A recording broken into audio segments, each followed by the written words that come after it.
Welcome to Buffalo Pregame, your source for live Buffalo football discussion, news, analysis, opinions, and more. Presented by ASM Publications and Bills Digest. Hello, everybody, and welcome to a late-night edition of Buffalo Pregame. I'm your host, Alex Brasky, here for Bills Digest and ASM Publications. On tonight's show, I'll dive into a brief preview of Bills versus Ravens and provide my prediction for the Titanic Week 1 matchup. It's going to be a beautiful night for football at Highmark Stadium. Temperatures set to be in the 40s or 50s, light wind, no precipitation. Where else would you rather be? Each week on Buffalo Pregame, I'll provide updates on the NFL, NHL, and more via daily articles, podcast videos, and more. Please subscribe to Buffalo Pregame with Alex Brasky on YouTube or wherever you get your podcasts, along with Buffalo Pregame with Alex Brasky on Substack, both of which are free of charge. All right, let's get into it. The final season opener at Highmark Stadium, the new digs going up across the street. Bills fans set to get quite the view of that new stadium and the progress in the construction over the weekend when they visit the current Highmark Stadium for this Week 1 matchup between the Bills and Ravens, which is set to take place at 8:20 p.m. on Sunday Night Football on NBC. As I said, the final season opener inside the stadium, which has created plenty of pomp and circumstance surrounding this matchup. A lot of Bills fans getting excited and making sure to get their tickets and make the trip to see the team open the stadium for the final time. The new stadium set to open, of course, next season in 2026. And I've been to every Bills home opener for the last 10 years, whether it be in the stands or in the press box, and a few others before that as well. And I can honestly say this is always one of my favorite days of the year.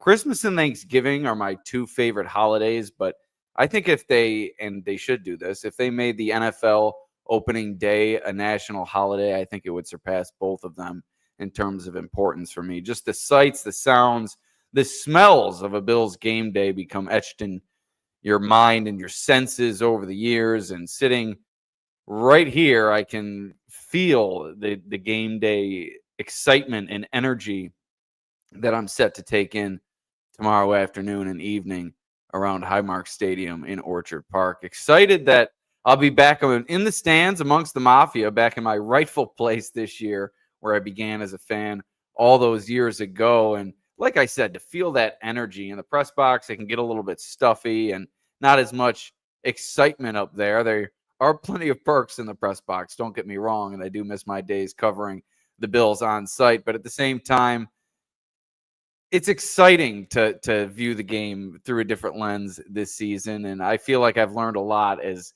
a reporter and a writer ever since kind of moving to off-site coverage. So I can't explain how excited I am to, like I said again, feel the energy of the crowd, and particularly it being the final season opener inside that building. It's really going to be electric with Andre Reed leading the charge and just all the nostalgia filling all the fans inside that building. And hopefully no one is trying to steal their seat or something off the wall at the end of the game if this is their last time in the stadium this year. The team has already laid out plans for fans to be able to purchase a piece of the stadium. So hold your horses, everybody. Let's not get crazy. Week 1, we got a whole season to survive here. But hey, I get it. It's going to be exciting.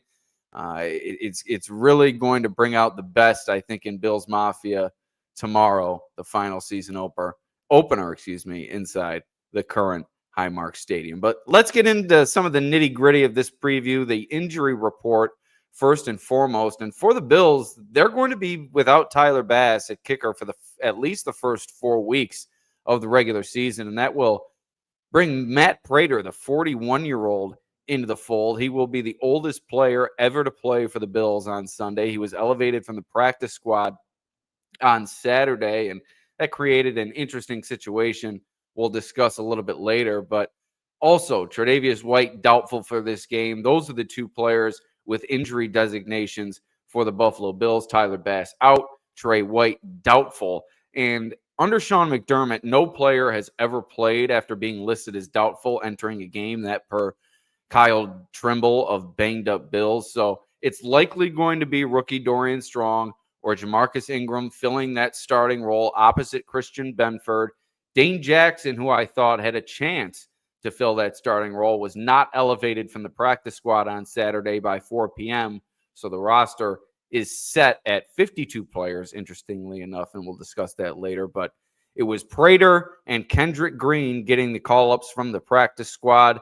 And the call-ups from the practice squad were interesting, deciding to leave Jackson, to leave defensive tackles Jordan Phillips and Zion Logue down on the practice squad. That really opens the door for a big day out of the rookie defensive tackles TJ Sanders and Deion Walker. I had to take a quick swig of my water real quick. And most likely, Dorian Strong at cornerback. I think he has the leg up and kind of the battle to play cornerback 2 against the Baltimore Ravens, as I Roll Up Often on YouTube says he can't wait for this game. Me neither, my man or woman. I'm very excited as well. It's kind of a interesting name that I'm not really sure how to gender. So we'll just move right along from that. But as I said before, the practice squad call-ups a little bit interesting as TJ Sanders, Deion Walker join Ed Oliver and Daquan Jones as the only 4 defensive tackles on the roster entering this game. And it's not all that uncommon that the Bills will roll with 4 defensive tackles in a game, but with the 2 rookies, I do find it to be a little bit surprising. And with Prater being called up from the practice squad and not signed to the 53-man roster, that leaves the Bills with 52 on their 53-man roster entering Sunday instead of 53. Not as big of a deal as you would initially think, considering the team can only dress 48 players on game day, but still a bit uncommon.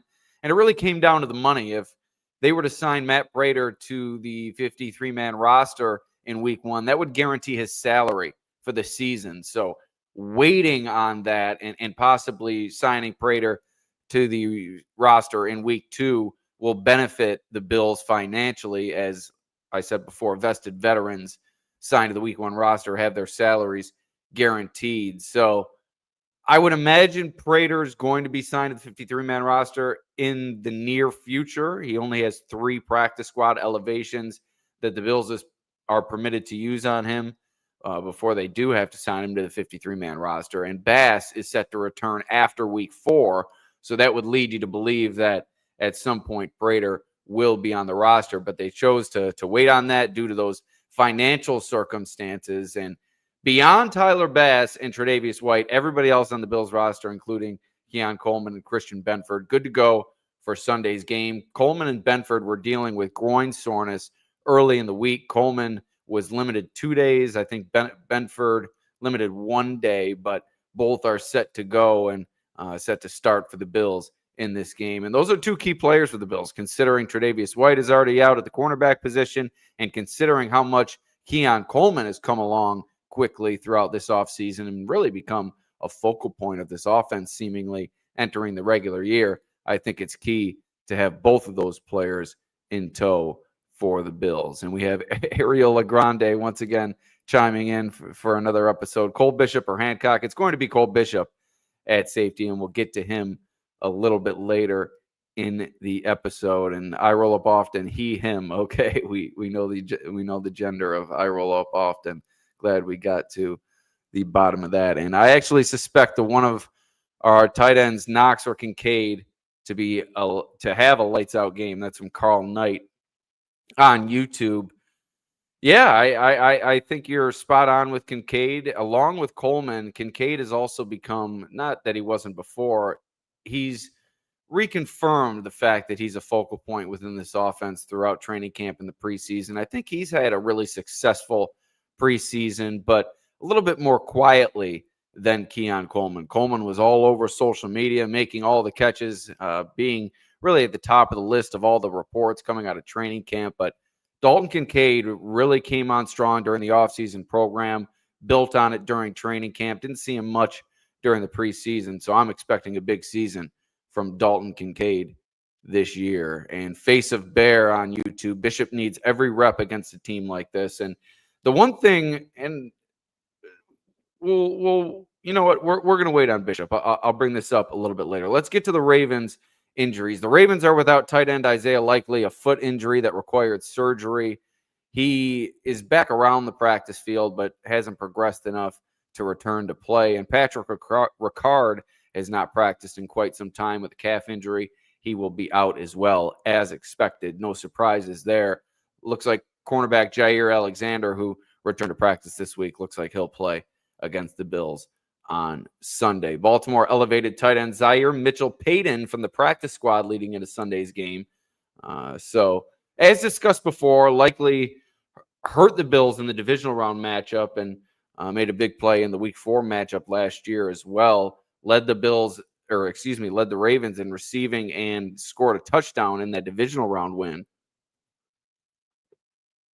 While Ricard has also been impactful in the past as a lead blocker in front of Derrick Henry. So when you have Lamar Jackson and Derrick Henry, I'm not so sure how much players like Isaiah Likely and Ricard are going to kill you. And the same could be said for Josh Allen and the loss of Tre'Davious White and kicker Tyler Bass. You would think that the Bills will be just fine, but still, the injuries and the rim impact, certainly something to monitor, and you can't discount the impact of losing starters on both sides of the ball for these teams. So that's the injury report. Please like, share, and subscribe to this podcast. If you're watching on X, please transition over to YouTube and hit that like button. If you're watching on YouTube, I see 15 of you are right now.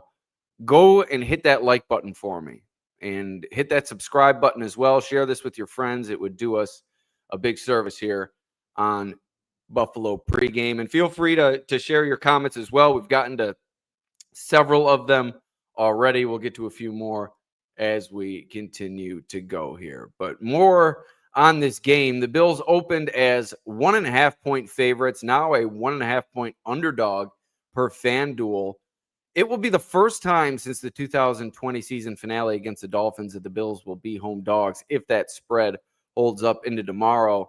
The Bills were expected to rest their starters against the Dolphins in that game, so that's what it took for the Bills to be home dogs. And I wouldn't consider this much of a surprise. I think the Ravens are a better team at face value, and considering all the injury trouble that the Bills have endured throughout the course of the offseason and kind of relying on new faces in some new roles to step to the plate, I think there's a lot to be proven for the Bills, while the Ravens were a little bit more status quo with additions built on. And I think the talent on offense with the combination of Lamar Jackson and Derrick Henry is really unmatched throughout the league. And then if you look at the Ravens defensively, that secondary, Kyle Hamilton, Marlon Humphrey, and you bring in the rookie Malachi Starks at safety, just a frightening group in the secondary. And that's not to say I don't think the Bills have a chance in this game, much like the spread indicates. I think this is going to be a close game. It's going to be well played, to extremely well-coached teams, Super Bowl contenders, teams that are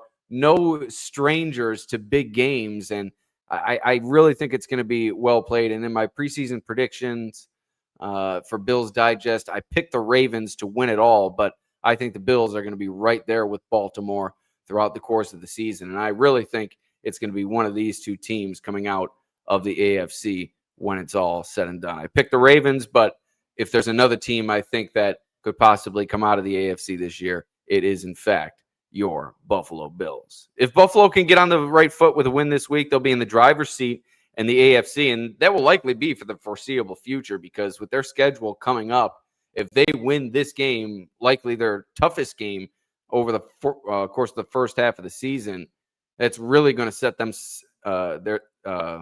really set the Bills up nicely as they move forward into week 2. So this is a big game early in the year. Not to say it's going to define anything in terms of standing or playoff positioning, this, that, or the other thing. But in terms of early season momentum, and as I said before, getting the season started on the right foot, this is certainly a game of significance for both teams to prove something early on in the year. And super fragilistic XBL Adocious comments in, the team better stay disciplined and not get stupid penalties. And I will say one thing about this matchup. The head official in this game, John Hussey, his crew called the third fewest penalties on average per game last season.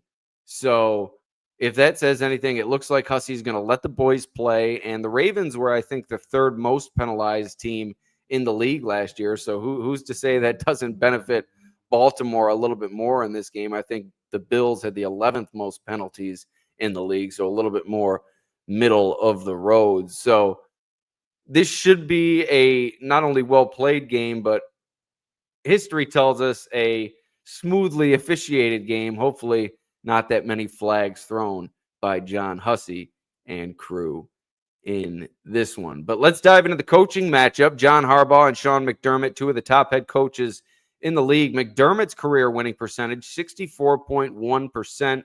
Harbaugh close behind, 61.7%. Both are up there amongst the best rates in the league. I think McDermott might be third best among active coaches, and Harbaugh somewhere around sixth. 3 conference title game appearances for McDermott, and his past 4 conference title game appearances for Harbaugh.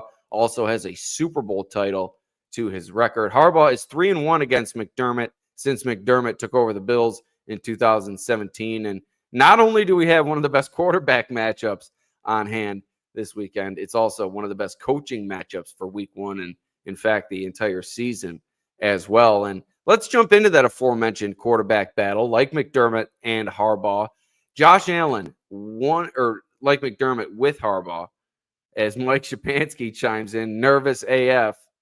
Yeah, this is a nerve-wracking time. As exciting as it is for Bills fans and everybody locked into these teams, it's also certainly a nerve-wracking experience watching your team, a new team at that, take the field for the first time. You hope for no injuries. You hope for, like I said, a well-played game, and hopefully we get both tomorrow evening. But like McDermott with Harbaugh, Allen 1-3 in the regular season against Lamar Jackson, 2-0 in the playoffs, including last year's divisional round win. But the Ravens have gotten the better of the Bills during the regular season. In 4 regular season matchups with the Ravens, Allen has not been great statistically.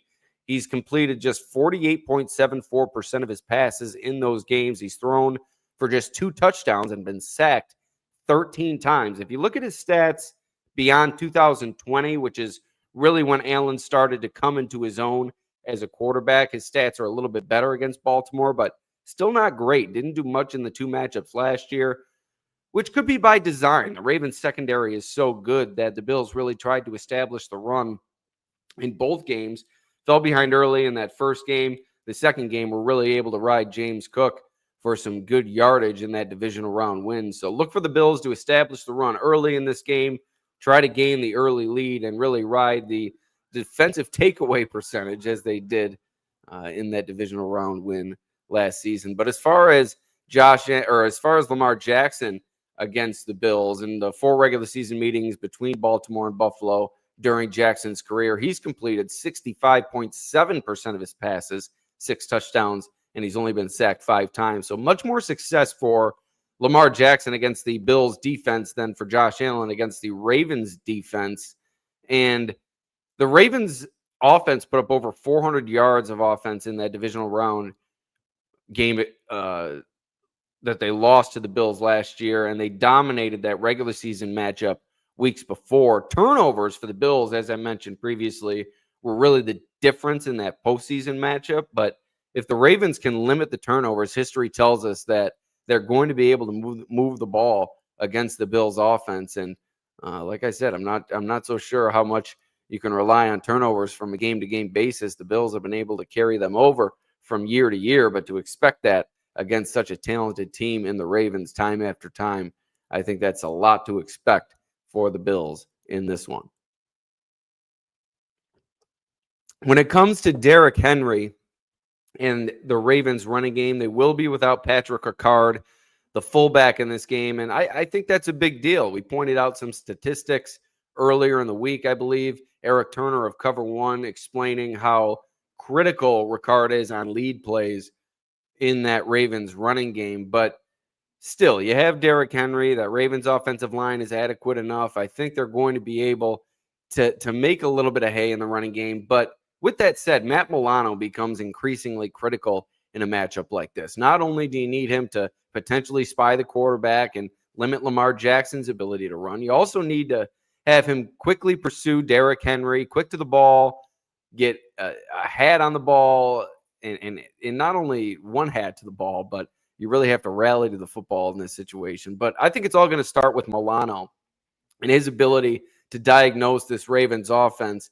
And it's so special seeing him out there healthy during the preseason. I can't imagine what we're going to witness this regular season. So Milano should be the leader of the charge for this Bills defense in this game. But you also need a strong day, and this goes without saying, from the Bills defensive line group. And it's a little bit of a new look group this year, and they're still without that true run stuffer as many really coveted throughout the course of the offseason. They went and got two players with plus pass rushing ability in terms of T.J. Sanders and Deion Walker. But despite Deion Walker's size, he's not necessarily the most effective, as I said, run stuffer. So I think it's going to come down to Joey Bosa, Greg Rousseau setting those edges for this Bills defense. We've seen Rousseau, how critical he's been to the Bills run defense over the years, and watching Joey Bosa in some training camp practices and also brief time during the preseason, you can see his 3-down abilities. So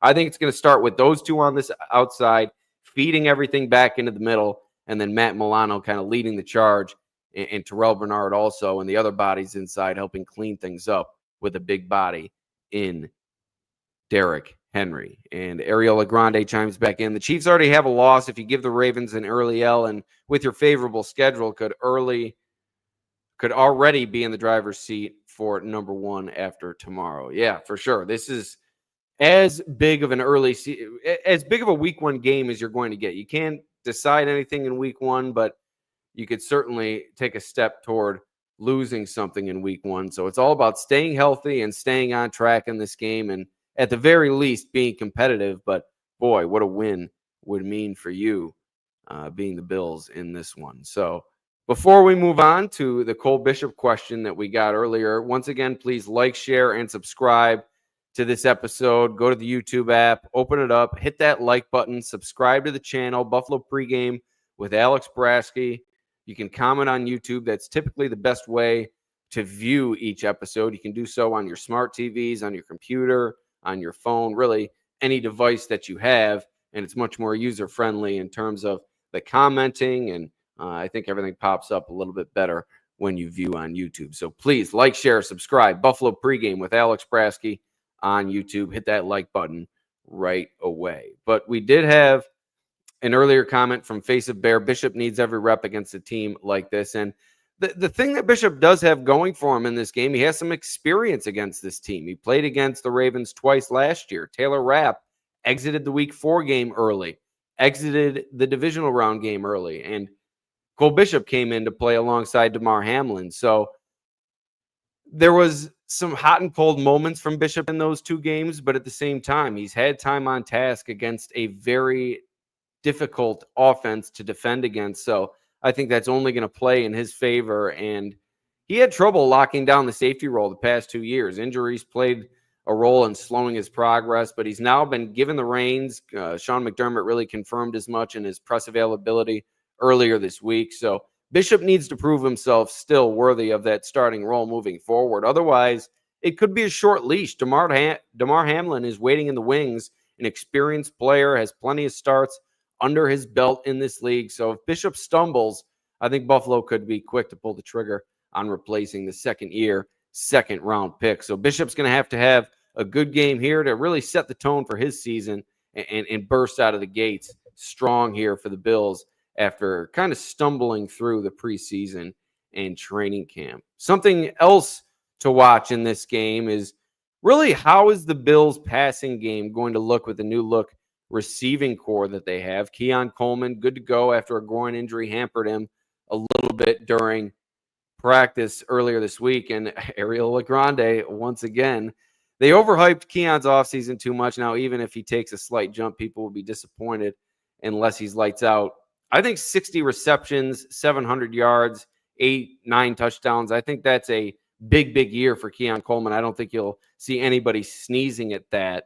I'm not sure you're going to see him go for 1,500 and 15 touchdowns and 100 receptions, but he's going to take a step forward this year. He had, I think, about 30 receptions last season, missed some time due to injury. So I think 50, 60, perhaps even 70 receptions is reasonable for Keon Coleman this year. And I think that would be considered quite the successful year for the Bills' second-year wide receiver. Curtis Samuel also good to go in this game, as he missed plenty of time during the preseason and training camp. He also dealt with a personal issue, but Joe Brady spoke about it during his press availability this past week and mentioned how he didn't do a good enough job getting Samuel involved early during the regular season.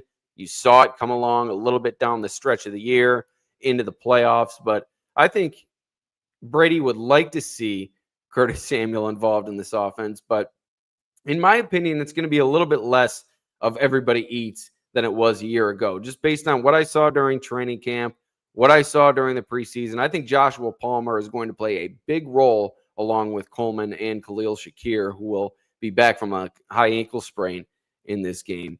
I think, like I said, it's going to be less spread out as it was a year ago. I'm not sure how much you're going to see from Elijah Moore and Tyrell Shavers. I know that we talked a lot about those two during the offseason and training camp, but hey, that's what that time of year is for, talking about players like that. Come the regular season is when the rubber meets the road, and I think Joshua Palmer, Keon Coleman, Khalil Shakir are really going to step to the forefront in this passing game. And maybe you see a little bit of Curtis Samuel, as Joe Brady said that he would like to get him involved early in the year. But I think it's really going to be those big three, and then a little bit more of Dalton Kincaid as well, as I mentioned earlier, a quiet offseason for him, but a quietly impressive offseason for the third-year tight end. We also already discussed the Bills, or the officiating duties in this game, so we'll move right along to another note, and I picked this up from Sal Capaccio. The Bills have allowed a special teams touchdown in 3 of the last 4 season openers. In 2021, Pittsburgh Steelers Ulysses Gilbert III returned a block punt for a touchdown. 2023, the Jets beat the Bills on an overtime punt return touchdown from Xavier Gibson. And then last season, the Cardinals' DJ Dallas returned a kick for a touchdown in their season opener. So the Bills do have a new special teams coordinator, Chris Tabor. So hopefully they have things buttoned up in that regard. But they're going to have to place an increasingly high focus on the special teams area, because that's been of significant concern dating back the past 4 seasons. And Joe Brady, undefeated at home during the regular season since he took over as offensive coordinator from Ken Dorsey during the 2023 season. He'll be looking to extend that streak this weekend against the Baltimore Ravens. The Bills have averaged 33 points per game across 11 home games since he took over as offensive coordinator in Buffalo. So the Bills' not so secret weapon is Joe Brady, and Buffalo fans are hoping that he can extend that home winning streak that he's had during the regular season since he took over as OC. A couple more news and notes leading into this one. Josh Allen, just a gem if there ever was one. He expanded his relationship with New Era earlier this offseason and announced that he'll wear, I think it's 9 custom-made hats that will help benefit Oshai Children's Hospital, and they're designed by patients at the hospital. And the one that he'll wear on Sunday, you can see it on my Twitter account, Adam Schefter tweeted out earlier as well, was designed by 5-year-old patient Jackson. And it's honestly a neat looking hat, interesting style, but a neat looking hat nonetheless. And the proceeds from an auction after the game, they'll auction off the hat, and the proceeds will be presented to the Patricia Allen Fund, which helps benefit Oshai Children's Hospital. So whenever Allen gets a chance, he really finds a way to rope in his community, which he did in his recent endorsement deal signed with New Balance, as he's committed with New Balance to an endorsement deal, and now will help benefit his hometown of Fireball, California, and the sports community there, really ensuring that anybody who wants a chance to play their given sport has the opportunity. So between that and the hats, Josh Allen doing Josh Allen things and being an MVP both on and off the field. 2 more things. A season ticket holders gift presented to, as I said, season ticket holders by the Bills. It's a wooden replica of the current Highmark Stadium with a farewell logo at the top. Also, a quote from Terry Pagula on a blue gift box that the wooden replica was presented in. But a nice touch from the Bills, and they've done a nice job so far sending off this stadium in its final season. And finally, the Bills released a new stadium flyover of that new Highmark Stadium, really giving you a good look overhead and of the side panels. That place is truly going to be majestic, and Bills fans are really, really going to love it. But we've reached the near end of this podcast, so it is indeed prediction time. At the end of the day, this one could go either way, but I'm going to go with the Baltimore Ravens. I'm just so impressed with how they've assembled this roster and really left no stone unturned entering the regular season. The games do not take place on paper, but predictions, in fact, do. So I'm going to take Baltimore 27-24.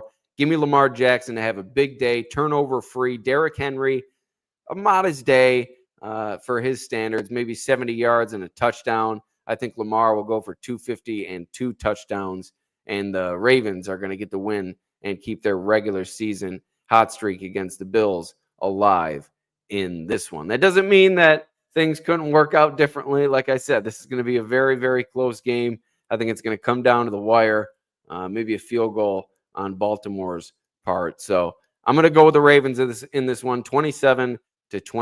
Baltimore just a little bit too good at this point of the season. We'll see how things play out as things go along. And Dave, not happy with that pick, booing me in the chat. So sorry about that, Dave. Didn't mean to disappoint you. But hey, if I could control the outcome on the field, I'm certainly not getting paid enough doing what I'm doing. So you have that going for you. But that's going to do it for tonight's episode. Be sure to check out my Substack account. And John Robert, yes, I will eat crow if I'm wrong. Maybe not crow, but I'll eat some chicken wings after the game. How about that?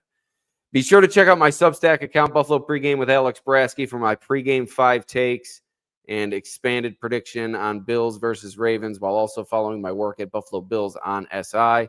Lastly, on your way to the game tomorrow, stop at your Western New York Tops or Wegmans.